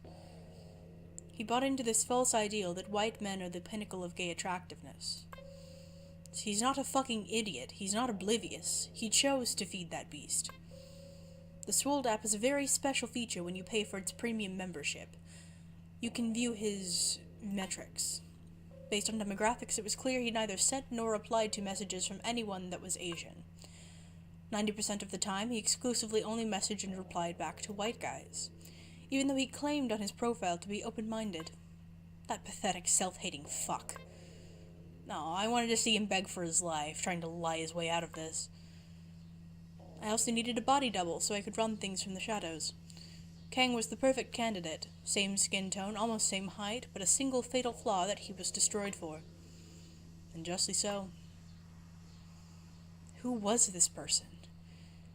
How did he not notice how sick Vince was this entire time? Vince, please. Please help me. I know you claim you were acting the whole time, but we had a lot of fun moments. Laughing at slutty girls at parties, driving each other home when the other was too drunk, improv classes together. Don't waste your breath, Adam. Vince is completely subbed to me. Yeah, he's a top, but he's so submissive that when he finds someone he recognizes as master, if they are controlling enough, he devotes himself completely. He even thinks he loves me for some reason. 'Cause I do. Earl rolls his eyes and continues rather matter-of-factly. It's just our kink power dynamic that you love, not me. I bet you're wondering how Vince's goat meant, since we were all in the room where Lars drowned. It was animatronic, a mannequin on a stick that popped up when I activated it with my remote. Fun fact, the voice of our host was pre-recorded and triggered the same way. Earl designed the blueprints for Escape Mansion WeHo. Well, you probably deserve a pat on the back now. Watch your mouth, before I cleave it off. I just want to know why. Why? Yes, why? Why go through the trouble of all this? Why kill Lars, of all people? You know you'll never get away with that, with any of this. Lars. I truly regret having to drag him into this mess.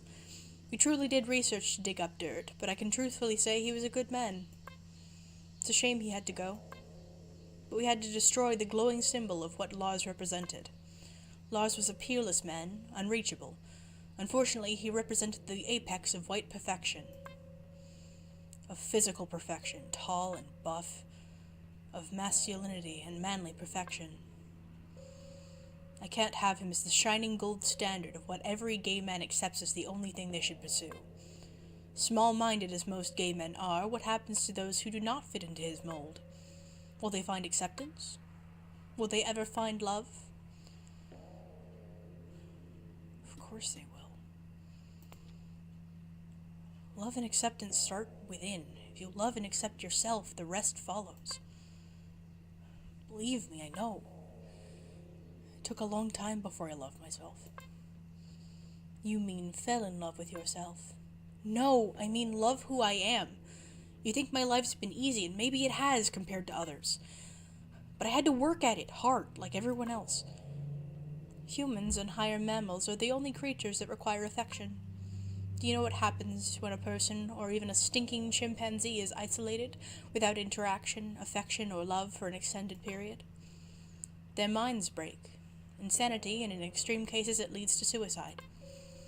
How dare you, and those like you, deny us of that affection, excluding us because of your elitist preferences?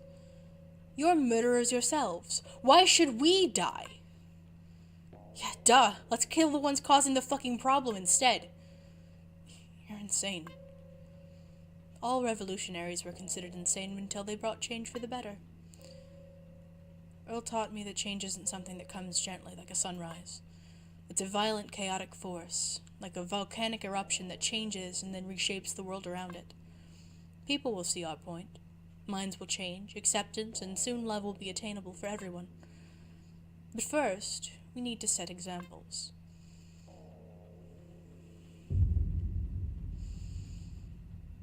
While you struggled through puzzles, I watched on these monitors, waited, and we picked off the assholes one by one. Men like Steve, sick, predatory, opportunist, white race queens, all need to be splayed open. Ever wonder why you see so many gay Asian men with much older, much more unattractive white men? Asians feel they can't do any better. They've bought into the false idol. Because narcissistic white men like you have contributed to or brainwashed the world into thinking you're everything. Conditioned and broken down from rejection, they figure any white man is better than none. Dogs like Steve then pounce, fetishize us with no regard for us as humans. Easily replaceable, we are purely sexual objects. I won't tolerate that abuse of my people. I made sure the price was death, and that it was slow and excruciating.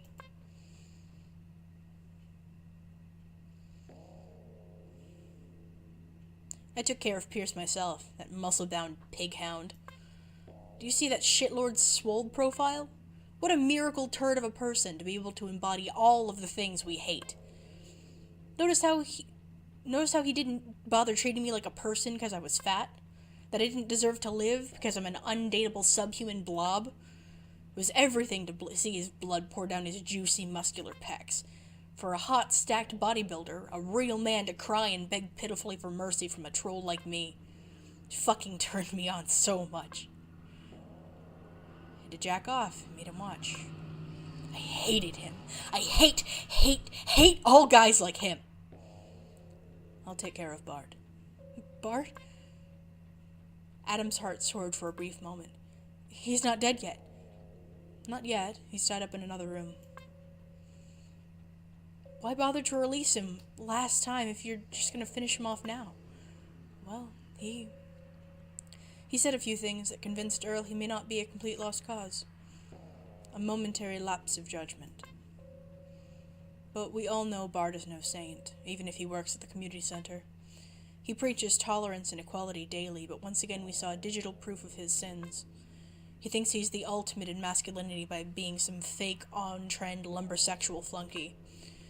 How could he be a good role model to, for instance, young femme twinks, and spout bullshit about hope and that life gets better, when he himself only keeps the company of friends and lovers that are hyper-masculine, hairy bear caricatures? Talk about hypocrisy. Talk about prejudice under the guise of community or tribe.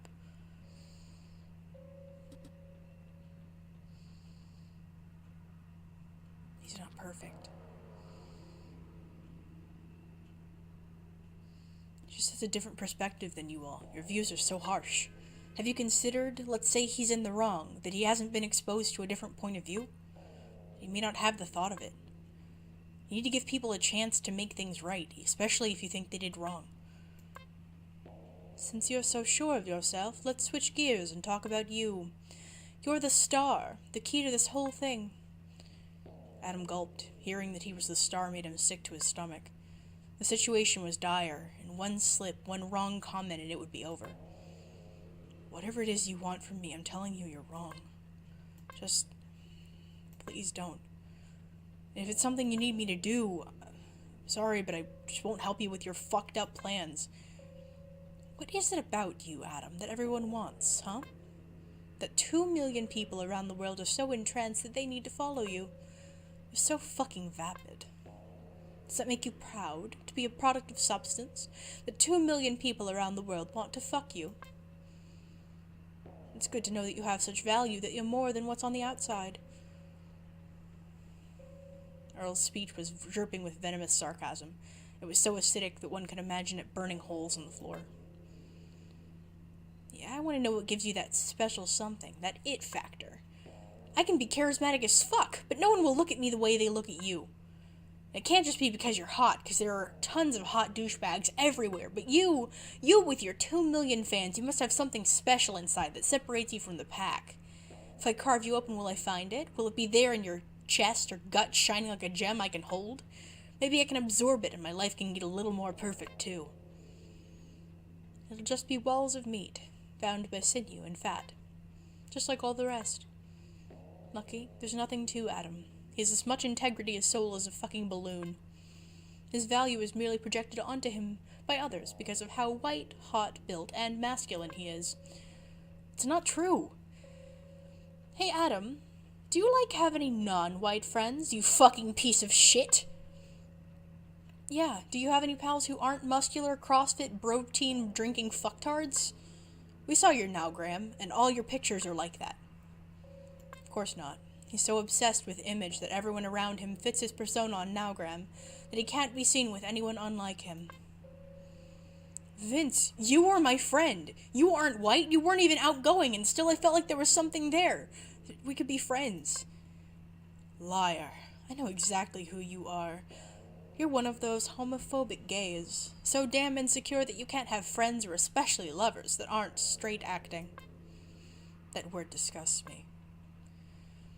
Do you know how many idiots have broken Vince's little heart once they found out he wasn't the lumberjack of their dreams? I know what I am, Adam, how I sound and act. I'm not the most masculine guy, despite how I look.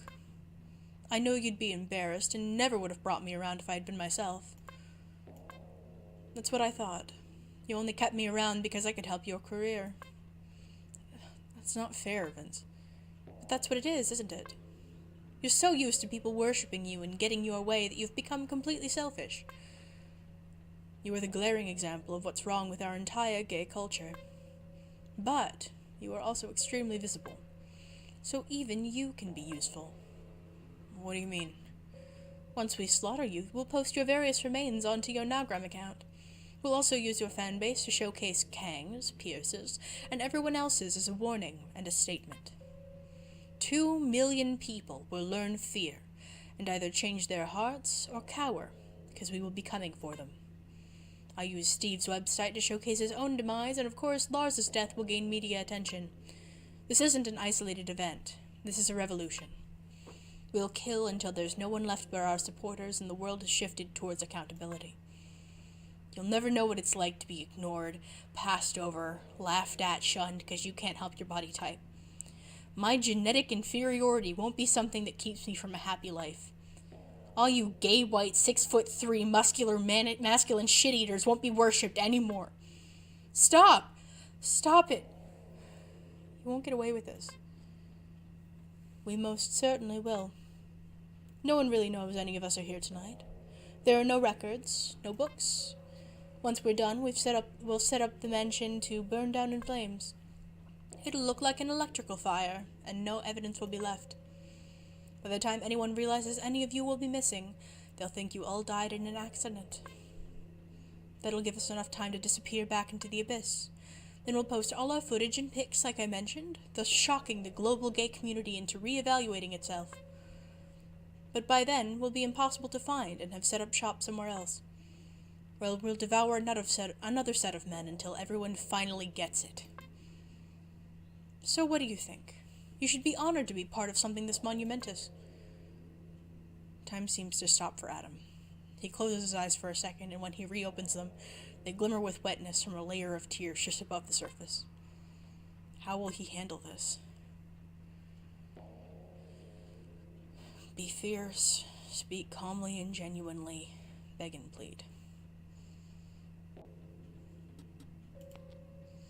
If I could take away the pain you guys feel, I would.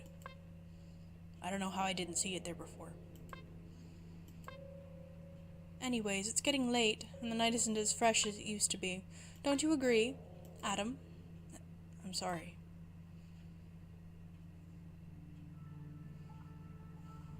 A long, dreadful silence had come over those in the bright white room. What did you say? I'm sorry this happened to you. Are you trying to pity me? I thought you were all monsters. Actually, you're like working parts of a whole beast. A monster made of blind rage. But at its core, your cores, I think it's really sad. Adam.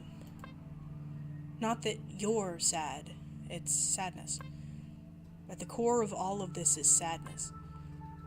And it makes me sad that you all became this way. It didn't have to be this way. I know you guys must have suffered and been hurt a lot to become this damaged. And I mean this. Somewhere I know there's still good within you. Oh, fuck you! Let him speak. Earl raises his hand sharply, but his eyes start to lighten, to shine. The world won't change from this act. Not acts like these anyways. I don't think something spawned from hate can create acceptance, or even love. Not the real kind.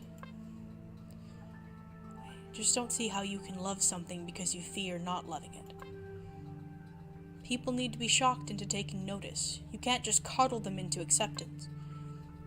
Maybe not, but the angle is wrong. Don't be upset, but I think solidarity coming from hope for change is a stronger bridge to awareness. Tell me how. Well, when someone you love is hurting and is convinced there's no hope, what do you do? For me, I hold them.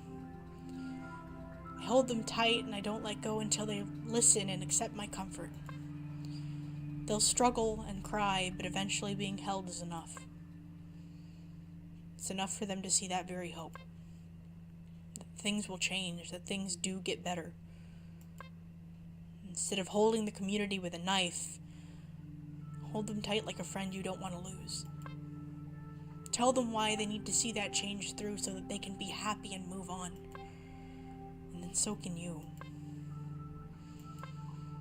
Lucky shifts uncomfortably, but even he says nothing. The silence is back once again, but this time it's different. He's right.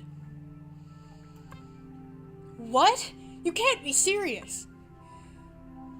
We wanted the ideal of acceptance so much that we mistaken wrath for strength, turned into something unacceptable ourselves. Hate only begets hate. We can't continue this cycle of intolerance. But Earl! Let him go. Have you lost it? What about the plan? He'll blab and we won't get away. There is nowhere for us to go. Don't you understand? Not after this, not after what we've done. We were wrong, and now there's no going back. So let Adam go. Undo his restraints. You ruined everything, Adam. I'll kill him! You dare go against Earl's wishes? Vince roars at Lucky while shoving past him and towards the backside of Adam's chair. The little man's eyes harden, and you could tell he was holding in a tidal of fury. No. No, of course not. Vince. Vince had carefully undone the restraints on Adam's ankles and finally removed the handcuffs from Adam's grateful wrists. The tall man walks back to rejoin the trio. Don't thank me just yet. I didn't do it for you. Speechless, Adam stood up slowly, still unsure if this was a trick and they would pounce like rabid wolves. His knees shook under the weight of his newfound freedom, and finally, he was able to let out a breath of nervous relief. Go. Those doors will lead you to the exit. The first foyer. I'm not leaving without Bart. Go quickly before I change my mind. This place is going to be an inferno soon. But Adam takes one final look at his former friend. Despite all that's happened, there is still something there for him. Vince, come with me. Adam, just go. Vince says with a smile, I'm staying here with Earl. The three of us stay together. So just get out of here before I do something they'll make me regret. Adam nods, his eyes tinged with sadness but also determination. He rushes past the trifecta, and just before he bursts through the double doors and then towards the library, he looks back. Earl, Vince, and Lucky hold hands as the closing of the doors behind Adam steals them away. The brightness of the room seems to envelop them, and, like a dream, they vanish into white light. Adam had barely enough time to escape. By the time he burst through the front doors of the mansion, it was already covered in searing flames. Billowing orange smoke poured out from the crumbling remains of escaped mansion WeHo, as dancing firelight reflected in his eyes. There was no way anything, not evidence, not anyone, could survive the intensity of that giant blaze. It illuminated all of WeHo. Adam was still in shock over the events of the night, but at least he was alive to witness the aftermath. He had survived. Relieved and happy underneath an indigo sky of merciful stars. A few months later. Bright sunlight floods the cabin midday as Adam reads a book aboard a train destined for Portland. The sunshine heats up his left arm. The feeling is warm and comforting. Excuse me, sorry, is it okay if I sit here? Adam's reading was interrupted by the soft whisper of a young man in his mid-20s. His voice is scratchy, nervous, but soft and kind, sounding with just a hint of that lisp. It's a cute voice, Adam thinks to himself. Hey, yeah, sure, no worries. You can take the window seat, best one in the house. Really? You don't want it for yourself? Nah, I'll be too busy reading, so the view is kind of wasted on me. The man keenly looks at the layouts and the open pages of Adam's book. That's a cool textbook. Are you a graphic designer? Not yet, but I'm going back to school for it in the fall. In Portland. Let's just say LA isn't a good place for me. Not anymore. It's time for a new adventure. The indie music scene in Portland is really awesome, by the way. Nice. Are you headed there too? Oh yeah, but only for a visit. My family. Adam and the passenger exchange warm smiles. Well, go on. Take the seat. Oh, and before I forget, I really like that shirt. This? The man says with an embarrassed tone. He clutches the bottom hem and pulls it down as if he's hoping it'll stay lowered.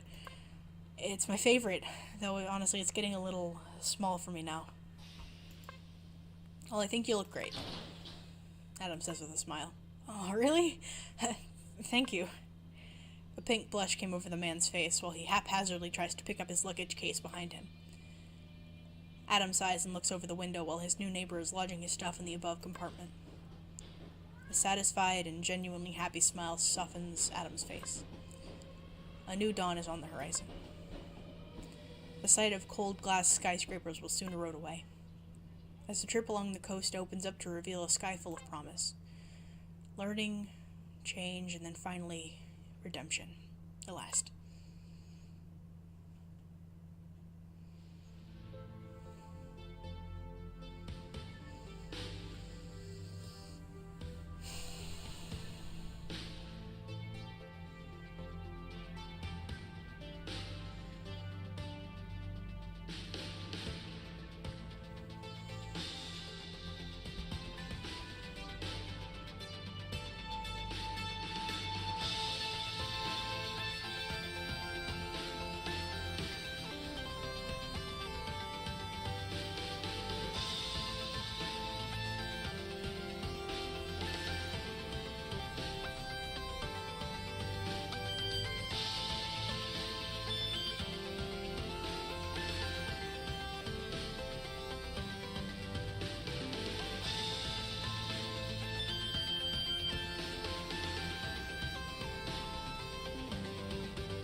So, I can see why it ended the way that it did. I can see why the player character was the, like, white, cis, muscular kind of portrait of gay masculinity.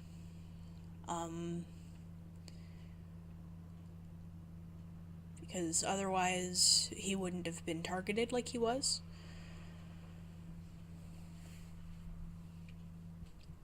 I do think that this game was really well thought out.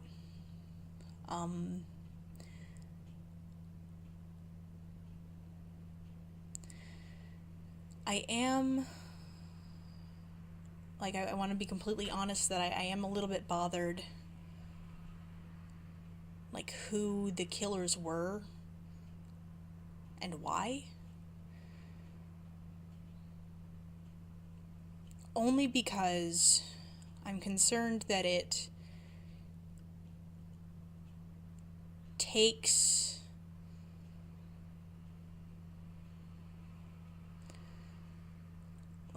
a minority struggle on several fronts and makes them into the bad guys. Which I don't think that was the intention. I really think that they were trying to, like, call attention to this, and by having Adam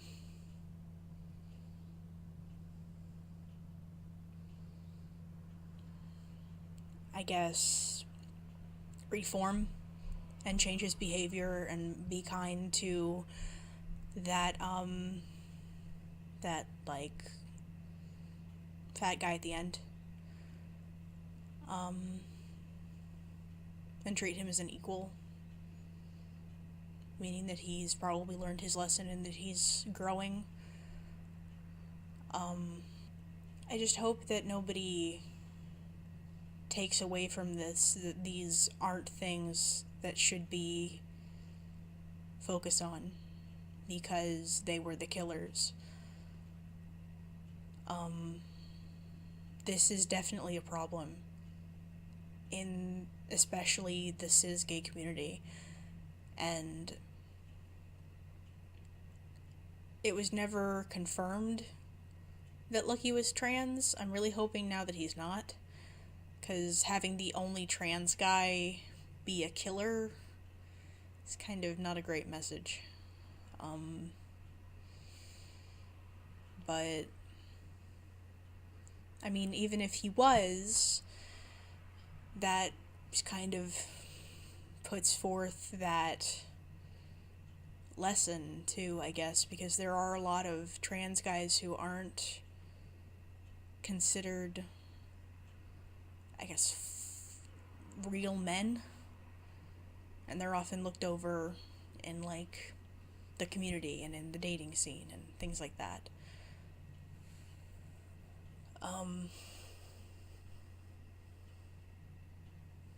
And this does bring up the you catch more flies with honey than vinegar rhetoric, and which obviously this was an extreme example. But I will say that if someone is trying to explain their position to you and they feel like they're being glossed over or dismissed and they get angry, please listen to what they have to say. Please. Because they're right. People being excluded and being isolated can lead to suicide. And it can lead to depression. It can lead to all kinds of concerns and mental illnesses, and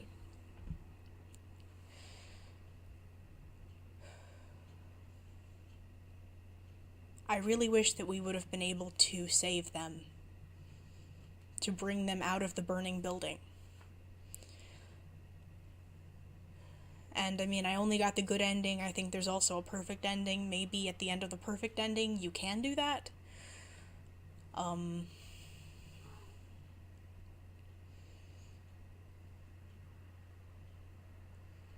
I hope so. But if you know somebody who is in a burning building because of this kind of thing, please go in and help them. I'm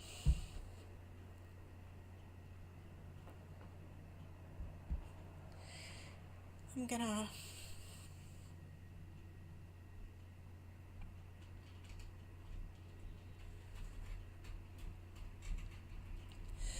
just be open.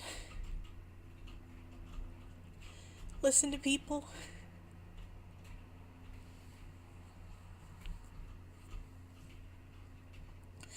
This is a bigger problem than you might think.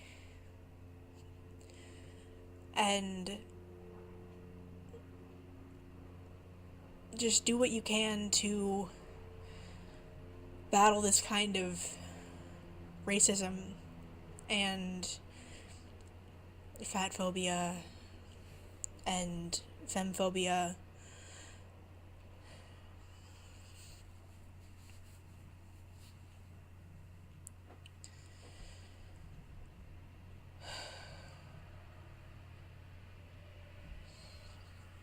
Also, don't sexually harass people in any situation, let alone a life or death situation.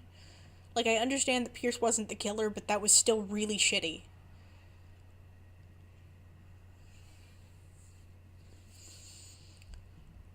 But anyway, I'm gonna go ahead and leave some resources in the description for anybody who might need them.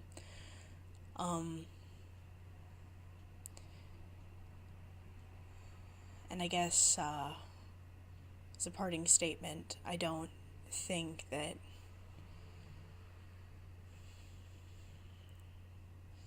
I don't know if I really think that Vince, Earl, and Lucky were bad people. I think they were desperate. And I think this is a fictionalized scenario that wouldn't happen, because often members of marginalized groups aren't the ones who are pulling the punches. And I feel like that's important to say, but I don't know. I wish we could have gone in and brought them out.